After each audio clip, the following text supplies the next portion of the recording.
podcast called Jellison Podcast.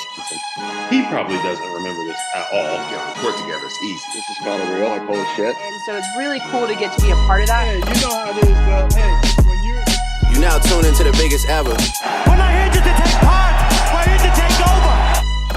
I don't remember that. That's crazy. What's up, everyone? We're back with episode 148 of the Jellison Podcast. And today I have a very special guest, IndyStar sports columnist, a guy that I've been a fan of for quite some time now, Gregg Doyel. Greg, how are you? I'm good, Dub. Thank you for that. I'm doing good. How are you? I'm doing great. Thank you so much for coming on. Like I said, me and my dad have been a fan of your work for quite some time now. Growing up in the Indy area, so it's nice to finally be able to meet you and talk some Colts and Purdue today. All right. Say hi to your dad for me. Yes, sir. Will do.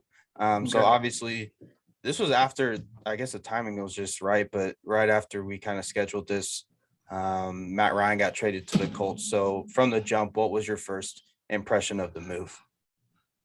Well, my first impression of the move was this is going to delay me because I was driving home from Milwaukee where Purdue was. And the news broke when I was, interestingly enough, exit 175 on I-65 is the West Lafayette, exit. And I just passed. No, actually, I hadn't quite gotten to it yet. But anyway, I'm Googling on my phone, doing what you shouldn't do. Found apparently there's a bunch of hotels on exit 172, and there's a Fairfield Inn, and I'm a Marriott guy. And so I walked in there and used their lobby and their internet. So wrote my story and then got back in my car and kept going home. So that was my first impression, is why now, but my second impression was this is the absolute best they were going to do. Now, does that mean they got the best quarterback in the market? No, it does not. But this is the best they were going to do. They were never getting Russell Wilson. So it was never happening. It's like last year. They were never getting Matt Stafford. You look at what the Lions wanted in return for Stafford. They wanted a starting quarterback. They needed a Jared Goff type. The Colts had nothing. They didn't have that to offer. So the Colts were never getting Stafford last year. They were never getting Russell Wilson this year. And thank goodness they didn't want Deshaun Watson, at least not badly enough to do whatever Cleveland did. So Matt Ryan was the best one out there that could be had that they got. He's better than Baker Mayfield. Now, Mayfield might be better in 6 years because Ryan will be retired. Mayfield might be out of the league in 6 years. I don't know. Jimmy G might be better in 5 or 6 years, might not. Matt Ryan's the best one right now, and the Colts are trying to win right now. Yeah, I agree. And I was actually on the hey, you're all good. I was actually I'm muted, right? I mean, yeah. But I mean, my cat just goes nuts sometimes, so I'm trying to. His name is Thea Geek, and I'm gonna hush him up. I don't want to use it on him. He's 16 years old, and I love him to death, but at the same time, trying to work over here, Thea Geek. Hey, I understand. I got 2 cats at home. But yeah, I was on the golf course when it happened. Went for a little early round, and I was like, of course.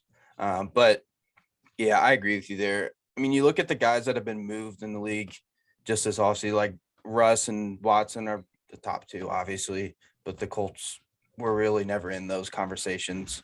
I think you can make the case for Baker over Matt Ryan, but I mean, I think he's way better than Jimmy G, Wentz, and Trubisky, which were the only other real options. I mean, they threw Marcus Mariota out there, Jameis Winston. But yeah, I think he was the best one, but it just feels like another stopgap type of guy. And if it doesn't work out in a year, the Colts are in the same exact position. Right. But the stopgap guy is all they could do this year. Yeah. If people didn't want another stopgap guy, then they could have just kept Carson Wentz. Insanity, the definition of by Einstein, is doing the same things over and over again and expecting different results. Carson Wentz had numerically the best year he's ever going to have in his career. He's never again going to have 27 TDs and 7 picks. That is the Frank Reich offense.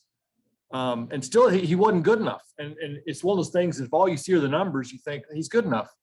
Well, there's more to this than numbers, because we saw what happened last year. We saw him in big games. We also saw him unable to capitalize on having Jonathan Taylor and a really good offensive line. And yeah, you can say, well, where are his weapons? What I'd say to you is the great quarterbacks lift people around them. They don't get dragged down by what's around them. You know, Tom Brady, I don't like him, but he doesn't need weapons. He's awesome. He's awesome. He also cheats. Carson Wentz apparently needs weapons. So we'll see what Matt Ryan can do. But whatever his numbers were, like people say, oh, look at Ryan's numbers in Atlanta. Oh, yeah. Well, look at Carson Wentz's numbers in Philadelphia the year before he got here. Look at those numbers. And look what Frank Reich did with those numbers. Oh, well, but he knew Reich's offense. Well, Matt Ryan is 10 times smarter than Carson Wentz. He'll figure it out fast. So if Carson Wentz can go from, I think he had 15 TDs and 15 picks, something like that in Philly. Mm-hmm. And go from that to 27-7, Ryan's starting from a much better place. So I like this.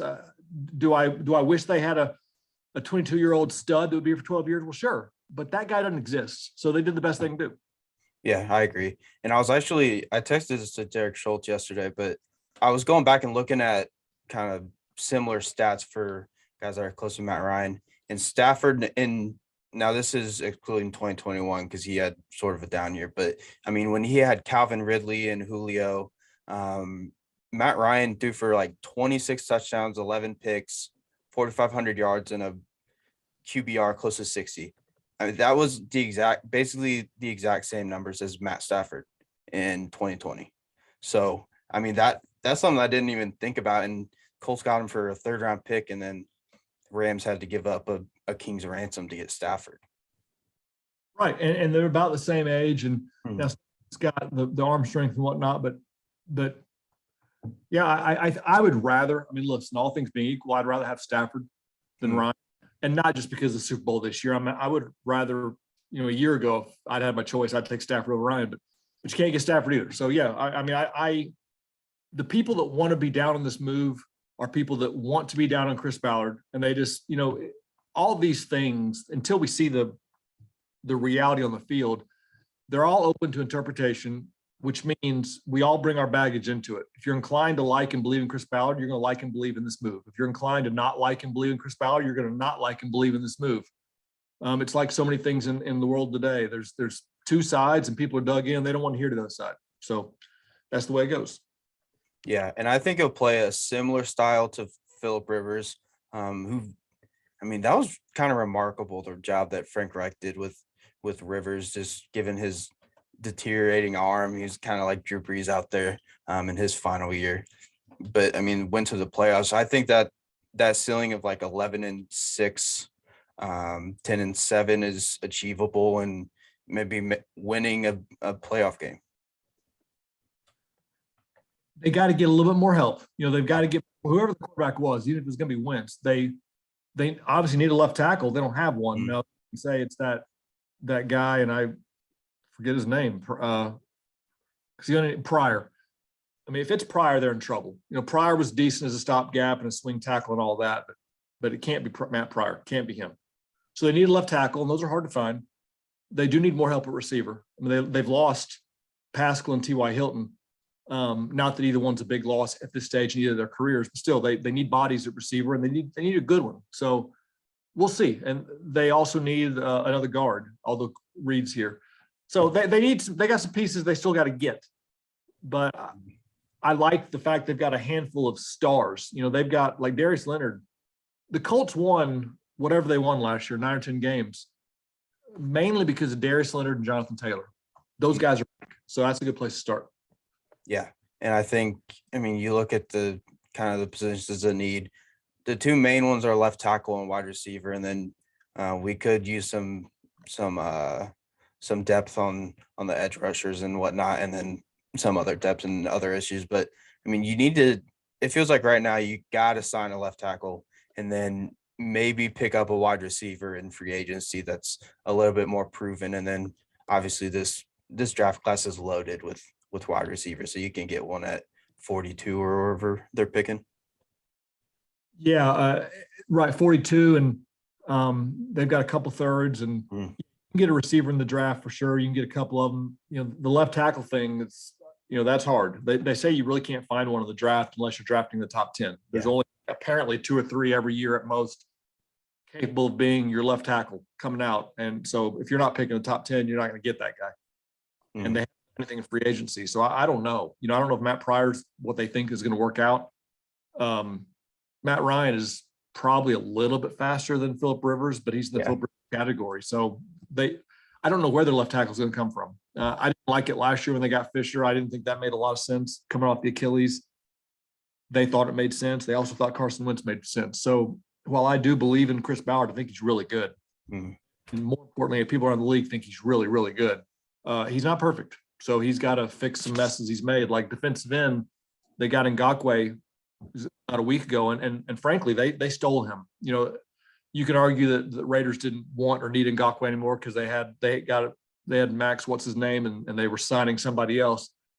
But nonetheless, the Colts made a 1-for-1 trade and got a guy that's better at his position, Ngakoue, than Rock Ya-Sin is at his position, cornerback. Like Ngakoue on the list of DNs is higher than Rock is on the list of cornerbacks, A, and B, defensive end is a more priority premium position than cornerback. Cornerback's important, defensive end's more important. So Ballard won that trade, and I think he got the Matt Ryan deal. So he's really good, but he's not perfect.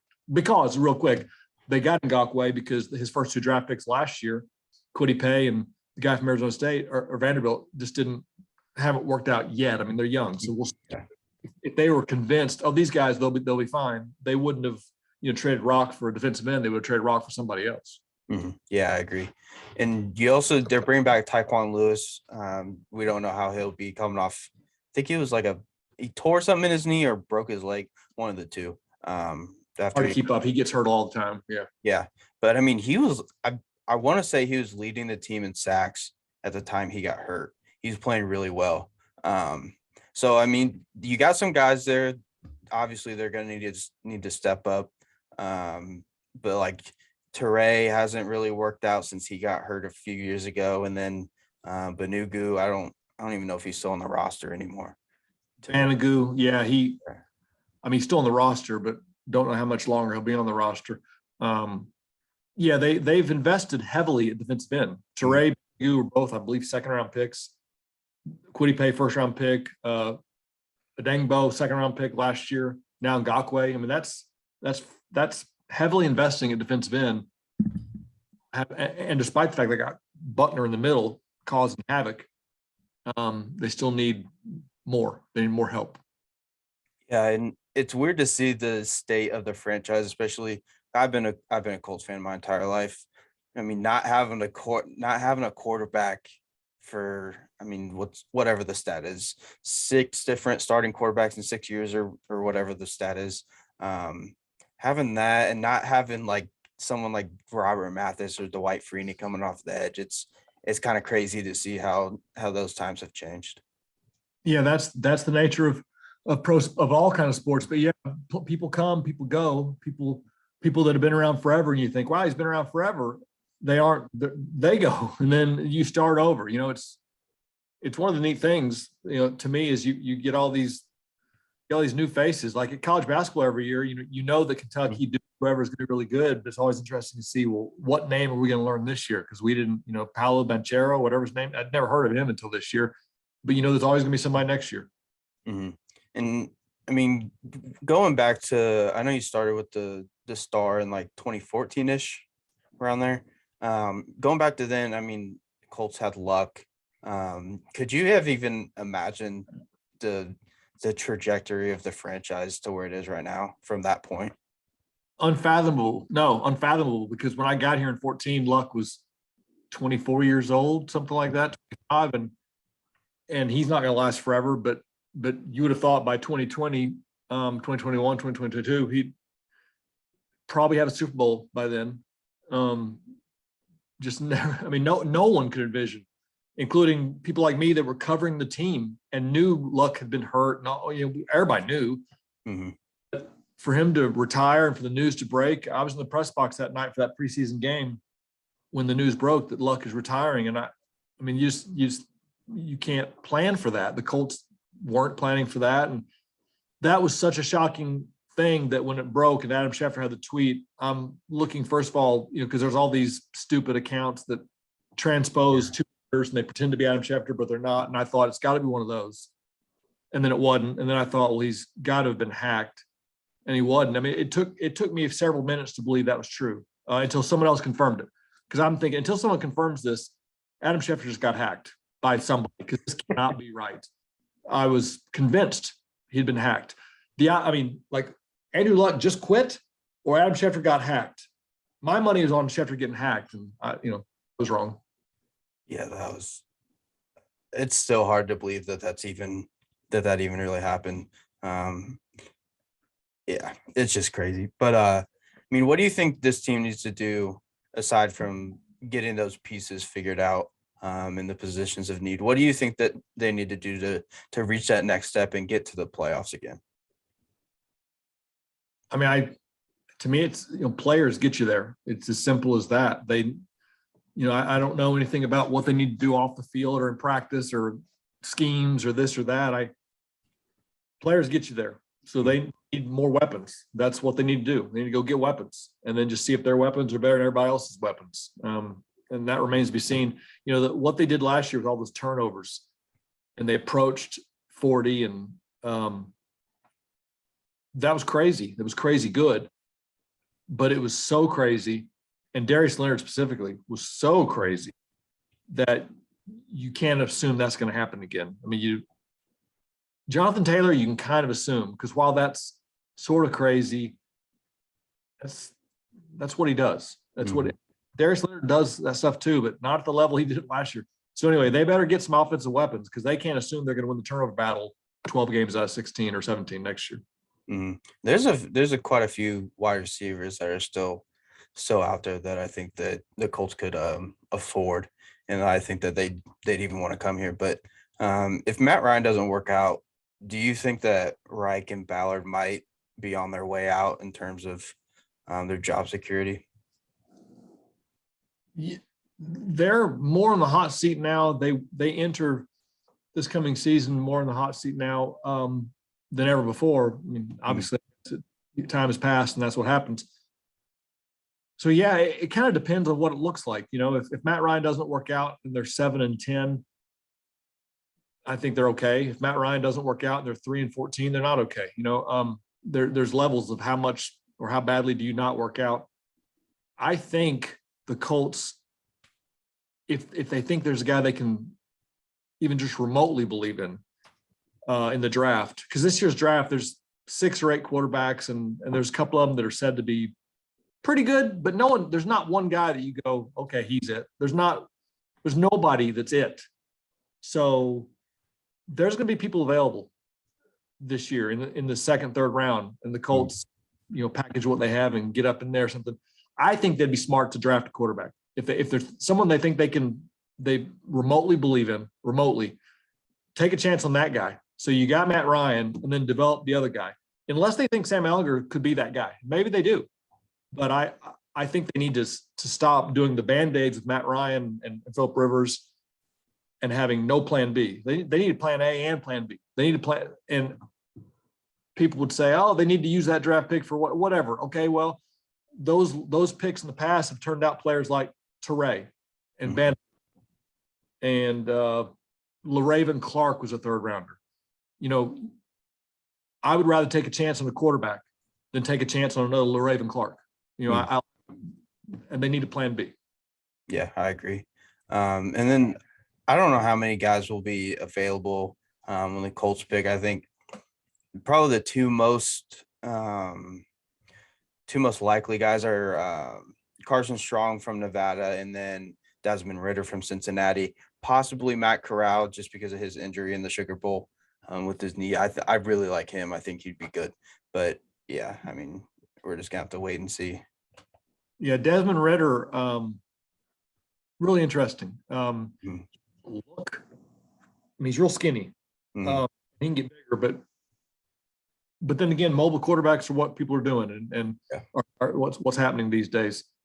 Desmond Ridder, just personally for me, I've got a little connection to him. I don't even know if Desmond knows that, but if he comes here, he'll find out. So I kind of hope Desmond Ridder comes here, just selfishly. Yeah, I like him. I liked him at Cincinnati, so I think he'd be a good fit behind Matt Ryan. Learn from him. I do want to switch gears, and obviously when I sent you that message, I want to talk a little bit about Purdue. Thankfully, they won that game against Texas, so we could talk about them. What was that atmosphere like up there in Milwaukee? For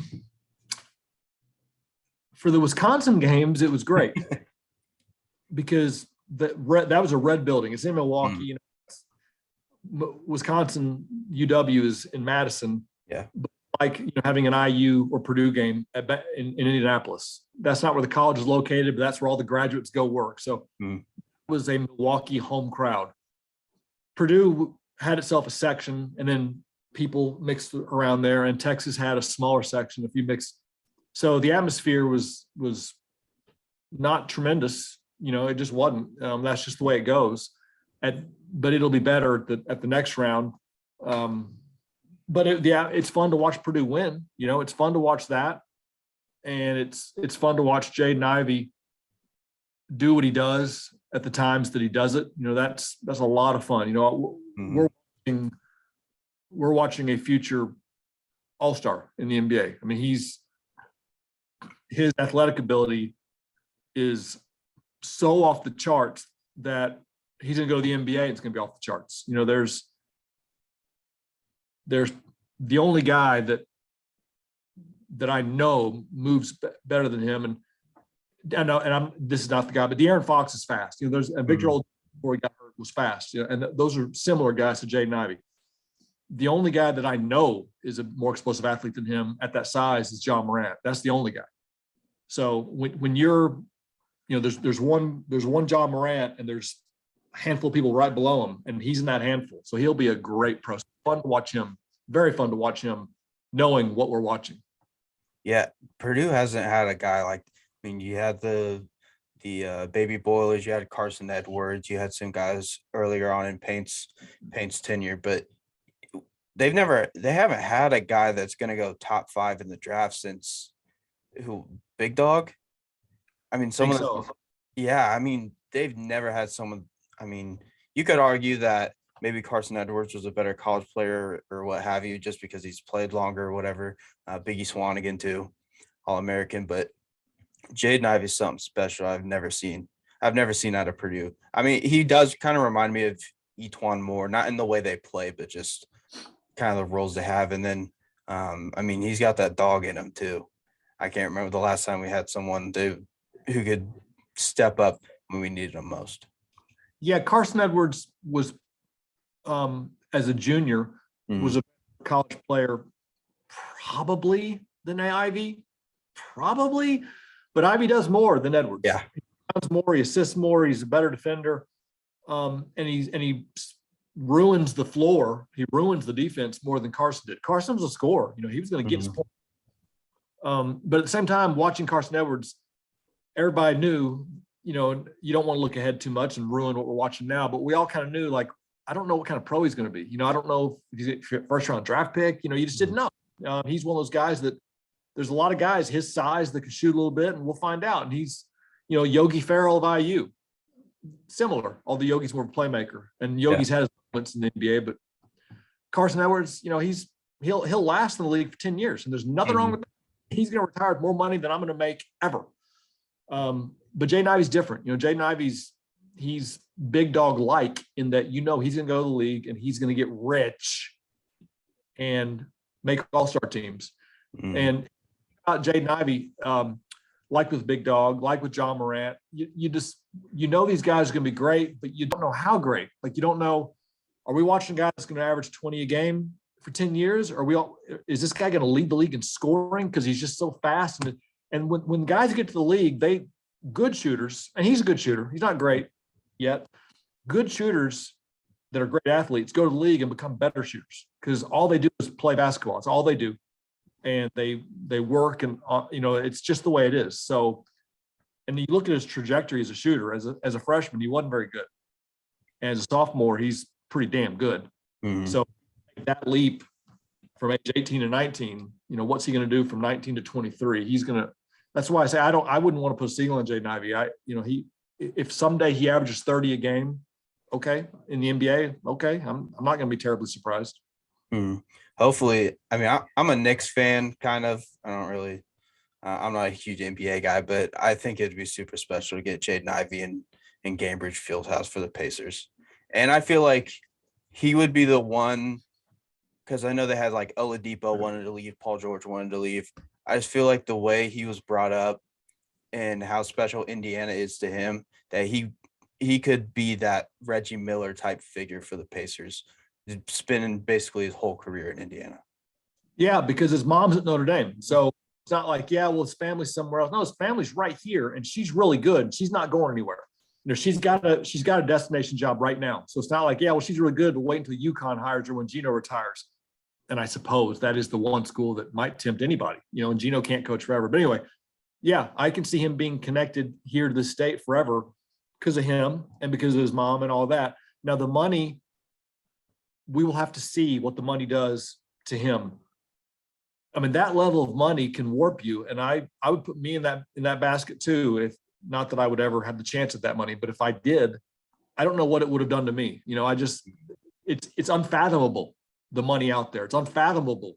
So it's kind of like trying to understand what heaven and hell are. We can think about it, but until we're there, we'd stop. I mean, whatever you believe. So it's unfathomable. And the money changed Paul George. I don't know if it changed him. It revealed who he is. The money changed Oladipo in that, well, the injury changed Oladipo because he was going to get paid. Yeah. And then he had torn quadriceps and it changed him. And on the one hand, because I'm in Indianapolis and it changed him in a way that hurt the franchise here and therefore hurt the fans, I don't like it. I don't like it for our city's sake. On the other, at the same time, I do understand, you think you're going to get a $200 million contract, then you tear your quadriceps tendon, and now he'll still be rich, but he's not going to get that unfathomable money ever. Yeah. So that can change somewhat too. So anyway, we'll see if Jaden Ivey comes to the Pacers. We'll see when his next contract is due. We'll see what happens to him. Because again, it's just fantasy island money. It's just hard until you live it, you just don't know. And yeah, we're kind of jumping ahead here. But back to, this weekend, Purdue's getting a blessing from the basketball gods with St. Peter's as a 15 seed in the Sweet 16. How tough do you think their path's going to be, assuming they can get past St. Peter's this weekend and then probably play the winner of UNC and UCLA? Yeah, if I was Matt Painter, which I'm not, I would never say this, but I'm not. So I can say this. They're going to beat St. Peter's by 20. Mm-hmm. They're going to crush them. And I realize St. Peter's beat Kentucky. I get that. But St. Peter's snuck up on Kentucky. Kentucky didn't see him coming. Purdue sees him coming. Yeah. And Purdue's going to squash him by 20. So, and then I think UNC is just at a whole new level right now. And I know Purdue beat them earlier this year, but teams change. Like IU, the IU we saw in the Big Ten tournament, and then against Wyoming, not St. Mary's, but that was a different IU than we saw earlier in the year. They were better, they gelled, healthier, and all that stuff. UNC is not what we saw when Purdue beat them. They're just not. Yeah. UNC has, if you were going to reseed the tournament based only on the first two games, not on first two games, plus we know what happened. No, just what have we seen the first two games? UNC might be the number one overall seed. They've been almost the most impressive team in this tournament. So that's going to be tough. But Purdue has been gifted a shot in the Elite Eight for sure. Mm-hmm. Yeah, and it feels like this year might finally be the year. In my lifetime, I've had to deal with a lot of heartbreaks being a Purdue fan, but at your age, you're breaking my heart. They're older than you, which is most of them. They're like, oh, you're breaking my heart, Dub. You're breaking my heart. You know about it. Because really, what do you know about it in your life? Oh, you're breaking my heart. I'm not even a Purdue fan, although I root for the teams in our state. I do. I want them all to win. Doesn't make me a homer because I'm not on pressure of rooting, but just big picture. If you ask me, like right now, do you want Purdue to go to the Final Four? Well, yeah, it's great for my job. It's great for business. Makes people around me happy. What kind of idiot would say, I don't care? I mean, that's what you're supposed to say, but I don't say what you're supposed to say. I say what's real. And I walked up to Mike Bobinski, the Purdue AD. I saw him 10 minutes before tip-off the other day in Milwaukee, walking by him, and I said, good luck today. I hope you guys win. And he said, so do I.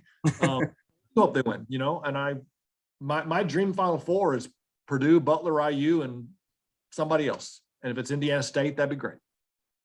I mean, Notre Dame Notre Dame looked pretty good in their first game, and then even their second game they played well. Yeah, that's true. Mike Bray's just really good. You know, Mike Bray is kind of like Chris Beard, like Painter. Mm-hmm. Go to Notre Dame, they go to Purdue, and they just get better. And there's some guys you don't see coming, like Luke. Luke Herringody. Didn't see him coming. You know, these guys are freshmen and they're not terribly good, but Bray knows what they're going to be.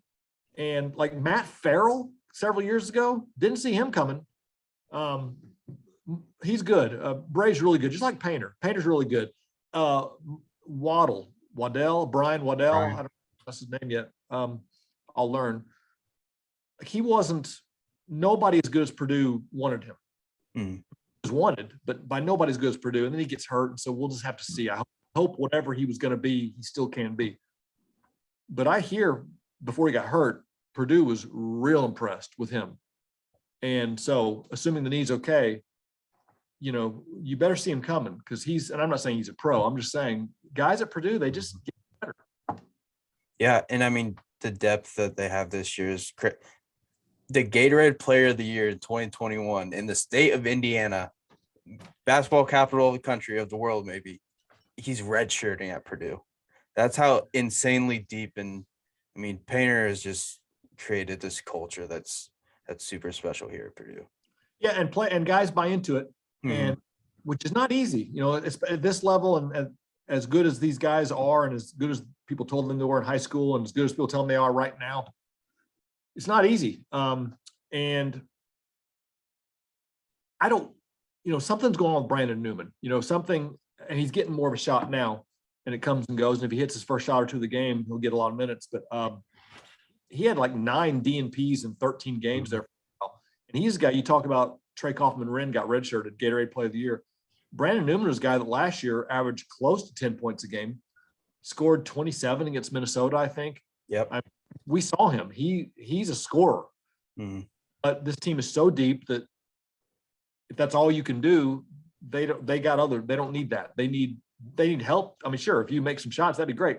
But they want defense and passing and this and that and buy-in. And I don't know where Brandon Newman is limited. I don't mean to down talk him. He seems like a sweet young man, but there's something there, whether it's just defense, maybe he didn't buy into that or what, because he's such a great athlete. If he wants to defend, he can. So anyway, and that's how you get the culture, is that you have a guy like Brandon Newman that everybody knows can get you 20, but he can't get to court for whatever reason. Everybody on the roster sees that and goes, that's not going to happen to me. I'm going to do whatever I have to do to make sure it doesn't happen to me.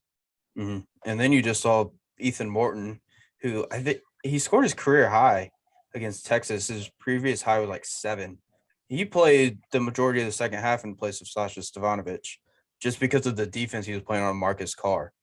So that kind of further proves your point. Well, Ethan Morton he's a guy, and I wrote this a time or two. I've written about Purdue's depth a lot. You know, it's kind of like writing about the sun. You can't ignore it. Huge. I've written about Ethan Morton that he would start for most teams in college basketball. And by most, you know, there's 350 schools in the country. So most means 280. He would. And he'd be the best player on some of them. I mean, Ethan Morton's a state player of the year in Pennsylvania, which is no joke. Philadelphia's in that state. That's pretty good. Ethan Morton is, you know, I don't think he's an NBA athlete. But if you can shoot great at 6'6", and I mean, he's a 6'6" point guard. Mm-hmm. I mean, he's good, real good. So and he's, you know, you better see him coming, because when he's a junior and he's 15 a game, you better see him coming, because Ethan Morton's going to be real good. No doubt. And then, I mean, do you think it'd be a reasonable expectation for Purdue to make it to the national championship game with the possibility of cutting down the nets this year with how the bracket's kind of shaken out? That's reasonable. That was reasonable for this Purdue team a year ago today. Before we saw how good Jaden Ivey was going to be, although you knew he'd be good. Before we saw that Zach Edey was going to go from being a scary freshman to, oh my gosh, he's so good, he's starting now over Trevion Williams. Purdue cutting down the nets was a reasonable expectation, but not in an unfair way, like it's that or bust. It was never that way, and it's not that way now, that either you cut down the nets or you failed. It's not that. You know, March Madness is there's so many things involved, luck, and there, you just don't know who's going to be hot on a given day, and you just don't know. So, but reasonable expectation, yeah, that's reasonable. It's because otherwise that would the alternative to that is if they cut down the nets, no one's going to say I never saw that coming. No, we can all see it coming. I mean, it's going to happen. There's about 6 or 8 teams you go, I can see it coming. UNC's one of them. I can see it coming, but Purdue's in that group. Yeah, I can see it coming. And I don't want to hold you for much longer. Like I said, at the time we're filming this, the Matt Ryan introductory press conference is about to happen. But just before I let you go, I mean, how's the industry and the game changed for you, just being in sports media and journalism since you got in it? Well, people like you grew up with the internet. It's all you've ever known. So people like me, it's almost like folks before the automobile. I mean, really, there's life before the automobile and there's life after, and they're just two totally different things. Life before the internet in my business was one way, much easier before the internet. Now it's so much harder. If only because, and it's not only because, I mean, there are things that make it easier. Like the research is now easier. There are things the internet really helps. I'm not saying it's a bad thing, but now the internet has given voice to everybody. And, people like college basketball players, great athletes, they grow up under scrutiny, and it gets bigger and bigger. And, they work on that. But in my line of work, there was no scrutiny. The only scrutiny was if people wanted to handwrite a letter. That was the scrutiny you got. And very few people, even back then, would do that. How many of those did you get in your life? Angry ones, I remember one.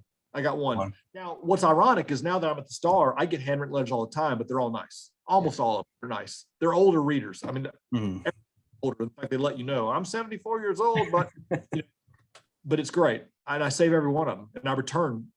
They all get a handwritten letter back, and I don't know if you can see this, but from the desk of Gregg Doyel, it says, I had my cousin's wife. She makes these things anyway. So they all get a card back from me. So, but the scrutiny that we're under, and I don't mean to whine about it because I'm not quitting my job. I'll do it, but happily. But anyway, game changer, because now everybody in the world can tell you suck. And even if you don't suck, even if they're wrong, they don't know they're wrong. Like they don't know they're wrong. And so it changes how you prioritize your day, and it's game changer. Mm-hmm. But I mean, someone like you, and I don't think you'll take this in the wrong way, but you're an easy target because you're putting yourself out there. I mean, a lot of those people that are, sending us emails and mean tweets or whatever, they're not doing anything. They're, sitting at their house, whatever, watching Netflix, whatever they're doing. But like athletes and writers like yourself, or people that are in the spotlight a lot and put themselves out there, they're very easy targets. Yeah, and there's two kinds of people that on Twitter. There's the anonymous ones, their Twitter avatars and their name is, you just don't know who they are, and they think they're tough. I don't know, but then there are people that with their name and their avatar, and they come at you too, but they're coming at you from their couch. They think they're tough because that's part of how some people. It's why they do it. Like, hey, everybody, look at me. I'm telling Gregg Doyel or Darius Leonard or whatever, I'm telling him he's a piece of crap. Look how bold I am. It's not bold to use your phone wherever you are and send those. It's not bold, but they think they're brave and they think they're smart and they think they're all this. And that's actually one of the hardest things about the job is that it's really not that people are mean. It's more that this guy or this woman, mainly this guy thinks he's right. And he thinks he's brave, and it's just discouraging. It's not discouraging, he says. It's more discouraging, like, this guy thinks he just zinged me. They write something mean and then LOL. Like this guy's now happy because he took I'm a piñata, and he ran from out of the darkness, took a swing and ran away. And he thinks he's like the toughest guy in town. It's very discouraging because you want to tell all these people you're a coward. But you can't, so you just let it. That's, for me, that is the hardest part, is not the mean people. but it's the mean people that think they're right. It's just very depressing, but that's okay. I love what I do. Mm-hmm. Hey, there's a ton of people out there, especially on the kind of like Colts Twitter and all that stuff that I keep up with. A lot of people that think they're right, having some tough opinions, I guess. Yeah, and what they don't understand is that people like me, and there's a lot of people like me, there's a lot of folks covering the Colts and the NFL, but we pay closer attention than anybody. Even me covering a lot of sports, like I pay closer attention to the Colts than most people out there. And I have access to Ballard and Reich. And I talk to those guys in ways that no one knows, no one sees. And so I know what they're thinking in some ways. I don't know everything they know, but people like me, we're informed. Like we actually, we're not experts, but we know what we know. And folks out there telling us LOL, like they know, you don't know. You know what someone on ESPN that you maybe believe wrote, or you know what some analytic number says, and so you think you know, but you don't know. You know that they don't know. And there's a lot of things that I don't know, but I try my best to limit how many of those things I say out loud. Like if there's an area that I don't know what I don't know, I try to like I try to be careful, but anyway, it's all good. Hey, well, I appreciate that perspective, and I'm gonna wrap this thing up so you can get to that press conference. Thank you again for coming on. It's truly an honor to get to talk to you and have this discussion and meet you virtually, I guess. That's the way we're all meeting nowadays. Yeah, good to meet you, Dub, and say hi to your dad and tell him I said thanks for reading. Yes, sir. Hey, have a good one. All right, Dub. See you.